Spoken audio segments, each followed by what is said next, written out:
আমি এখন যে জায়গাটায় দাঁড়িয়ে আছি এটা হলো চায়নার চংসিন সিটি। বিশেষ জায়গার কারণ হলো বা আমি যেখানে ফাইন্ড আউট করে যে এই শহরে আসার কারণ হলো মানে একটাই কারণ, আমি দেখাই আমি যে জায়গায় দাঁড়িয়ে আছি আমি দেখাচ্ছি। এটা মজার বিষয় হলো যে কারণ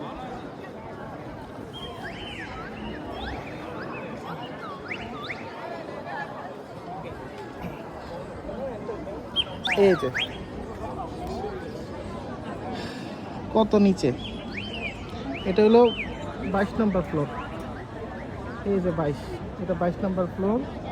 এই যে 22 নম্বর ফ্লোর। এখন আমি দেখাই বাকিটা, এই যে দেখাই।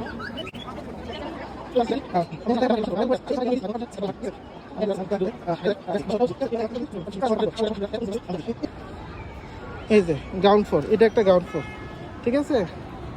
এই যে এটা একটা গ্রাউন্ড ফ্লোর। তা দেখেন এখানে কত নিচুতে, আর ওইখানে ওই সাইডটা কত উপরে, ঠিক আছে। ঠিক এই সাইডটা থেম, এটা 5 তলার উপরে যতটুকু জানি। এখানে লিফট নাম্বার 5 না 6 লেখা আছে, আর এটা একদম লেভেল মানে গ্রাউন্ড ফ্লোর। এটা একটা গ্রাউন্ড ফ্লোর, মানে এই দিক দিয়ে নামলে নিচে এটা, আর ওই পাঁচটা হলো 22 তলার উপরে। মানে এইটা পুরাটা একটা সিটিটা কনফিউশন সিটি বলা হয় এই কারণে যে এডি সিটি কেন এই শহরটাকে এরা এমনভাবে বানাইছে। আসলে চাইনা মানেই চাইনা।